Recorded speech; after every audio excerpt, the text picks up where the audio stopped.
Hello students, स्वागत है आप सभी का आपके अपने YouTube channel English with Ranjan sir पे। तो आज हम लेकर आए हैं आपके लिए रिफ्लेक्सिव प्रोनाउन। एग्जाम के पॉइंट ऑफ व्यू से काफी इंपॉर्टेंट है, बार बार इससे क्वेश्चंस आपके पूछे जाते हैं।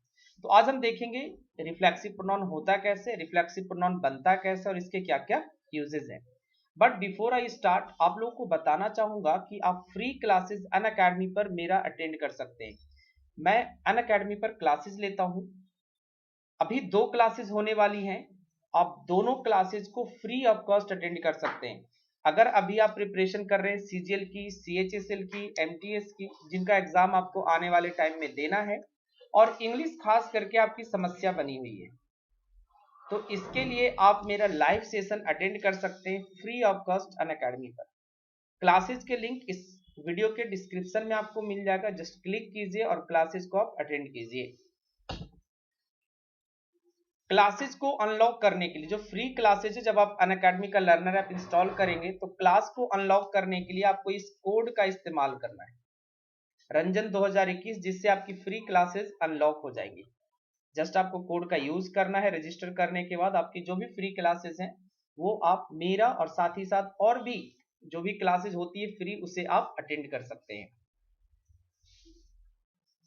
कहना चाहूंगा कि अगर आप सब्सक्रिप्शन लेने का प्लान कर रहे हैं और बार बार दिन को आगे बढ़ाते जा रहे हैं कि चलो कल करेंगे, परसों करेंगे, कल करेंगे, परसों करेंगे, तो ये 1 अप्रैल के बाद महंगा होने वाला है, वो भी 20% तक।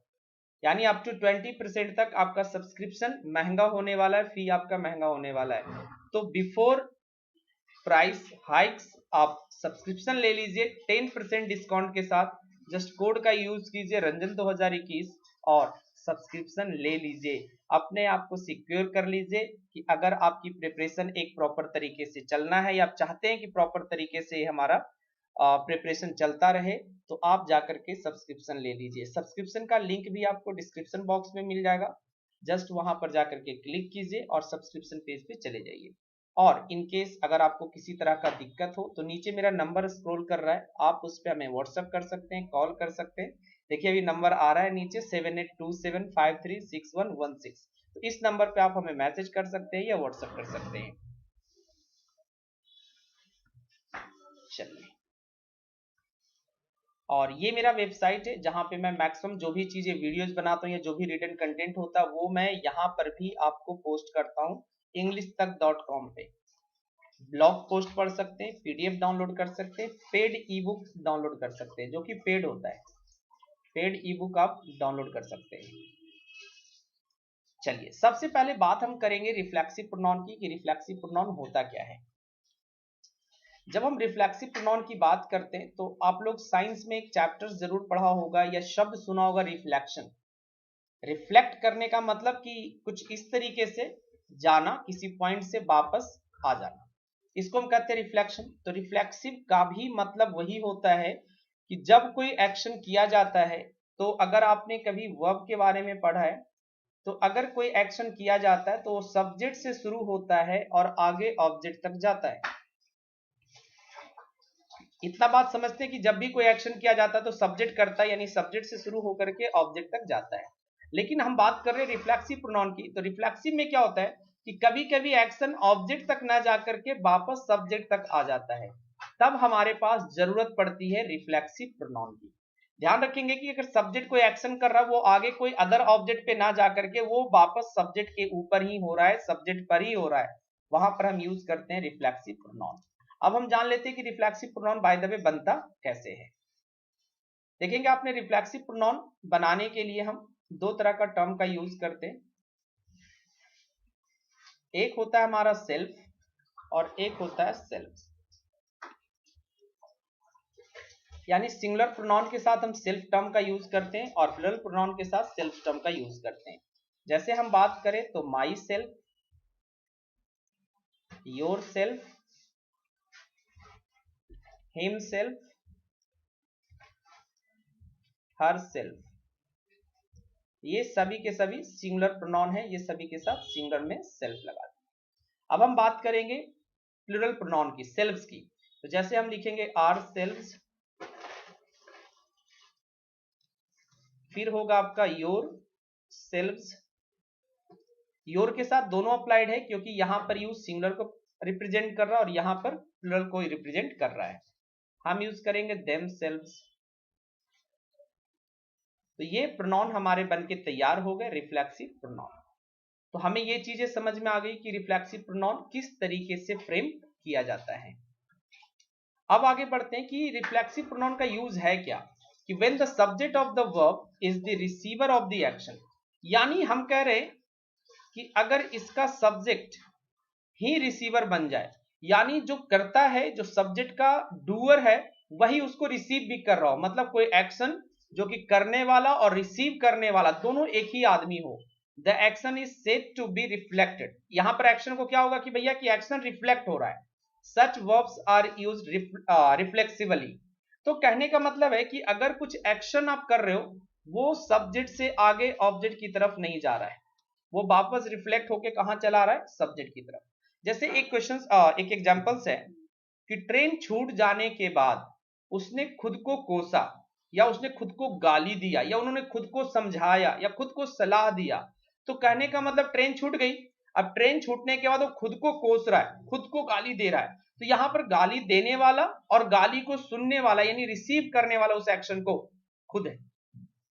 अब कुछ वर्ब्स हैं जो एग्जाम में आपसे जनरली पूछे जाते हैं कि इन सभी वर्ब्स के बाद हम रिफ्लेक्सिव प्रोनाउन का यूज करते हैं, लेकिन इसको आप नॉर्मली रट्टाफिकेशन करते, मैं आपको रट्टाफिकेशन नहीं करवाऊंगा, इस बात का ध्यान रखेंगे।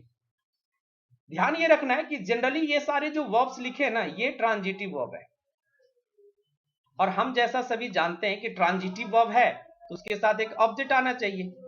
इनकेस कभी कभी आपके सेंटेंस में ऐसा हो जाता है कि ये वर्ब्स तो यूज हो जाते हैं लेकिन उनमें ऑब्जेक्ट कहीं नहीं रहता है।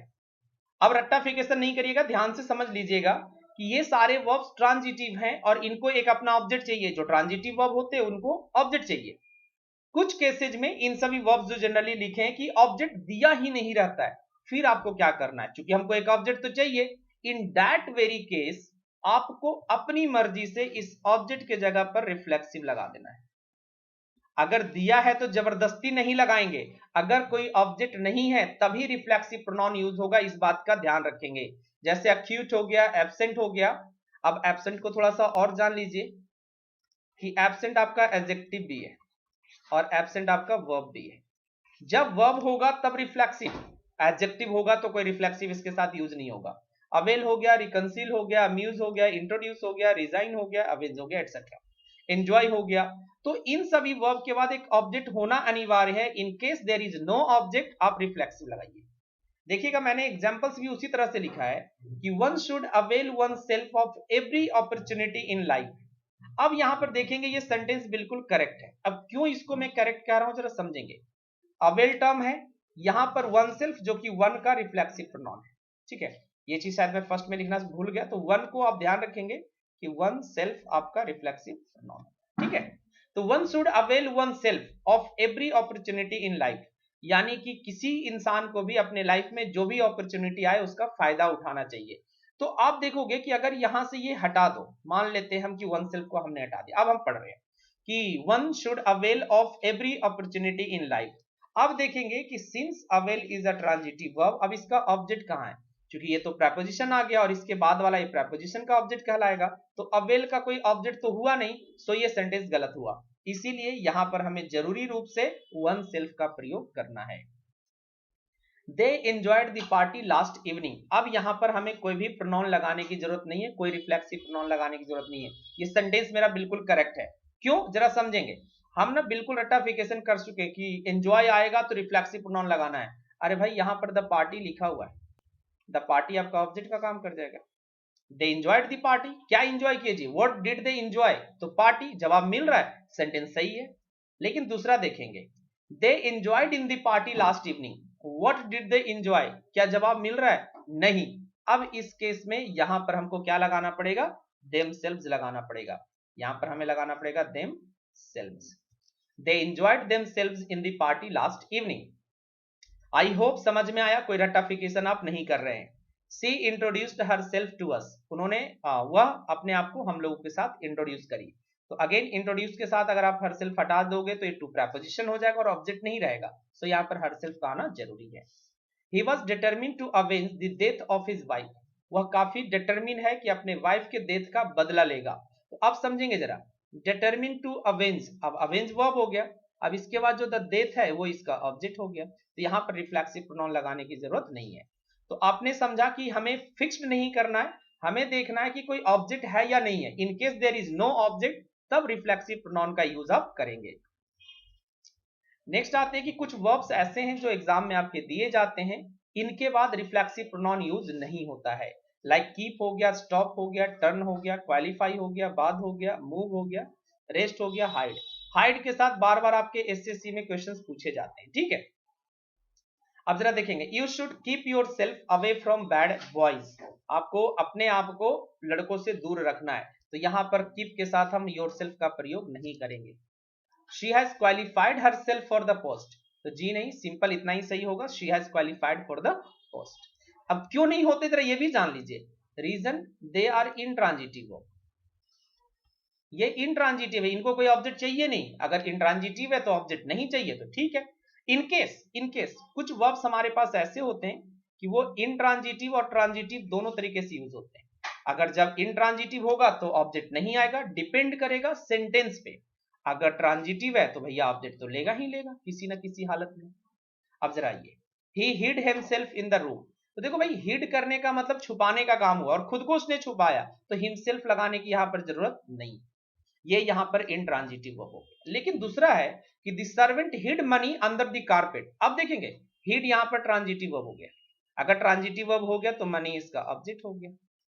तो दूसरा वाले में भी मैंने आपको कोई रेक्टिफिकेशन नहीं करवाया, आपको मैंने बताया डिपेंड करेगा कि आप उसका यूज किस तरीके से कर रहे हो। अगर ट्रांजिटिव कर रहे हो तो ऑब्जेक्ट लगा दीजिए, नहीं कर रहे हो रहने दीजिए उसको।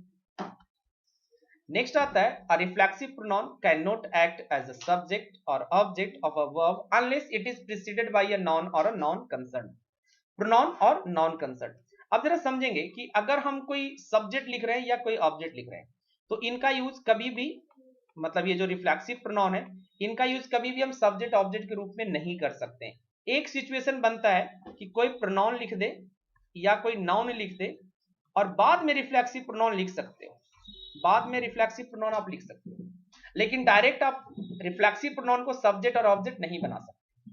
जरा देखेंगे, my self will see you tomorrow, तो गलत हो जाएगा, आपको लिखना पड़ेगा I will see you tomorrow, मैं कल तुमसे मिलूंगा। Your self and he have done their work in time, तो गलत हो जाएगा, क्या लिखना पड़ेगा, योर सेल्फ के बदले हमें लिखना पड़ेगा you and he have done, your work होता ज्यादा बेहतर होता है यहां पर, ठीक है, your work in time. I my self like him, मतलब मैं ही उसे पसंद करता हूं। अब यहां पर देखेंगे कि प्रोनाउन और नाउन के बाद रिफ्लेक्सिव प्रोनाउन आया तो ये सही है, अगेन ये रिलेट तो इसी को कर रहा है, सब्जेक्ट को ही कर रहा है, लेकिन डायरेक्ट वो सब्जेक्ट नहीं बन रहा है। यहां पर इसको हम एक इंफैटिक यूज कहते हैं, एक्चुअली ये रिफ्लेक्सिव प्रोनाउन है बट यूजेज इसका इंफैटिक रूप में किया गया है। Rohan will do it for my self and my sister, तो देखेंगे फॉर का ऑब्जेक्ट हो रहा है, प्रेपोजिशन का ऑब्जेक्ट हो रहा है, तो अभी हमने कहा कि ना तो ऑब्जेक्ट बन सकता है ना सब्जेक्ट, सो ये गलत हो जाएगा, यहां पर लिखना पड़ेगा me. Rohan will do it for me and myself. I hope ये रिफ्लेक्सिव प्रोनाउन अच्छे से समझ में आ गया होगा, किसी तरह का कोई तकलीफ नहीं, समझ में ऐसा नहीं हो कि आपको पढ़ने के बाद भी कोई चीजें ना बने। अगर इनकेस ऐसा है तो आप लोग कमेंट में जाइए, कमेंट कीजिए कि क्या इशू आ रहा है, क्या दिक्कत आ रहा है, सो डेट मैं उसको सॉल्व कर सकूं, आपकी हेल्प कर सकूं। चलिए मिलेंगे हम एक नए वीडियो में, तब तक जाते जाते जय हिंद जय भारत।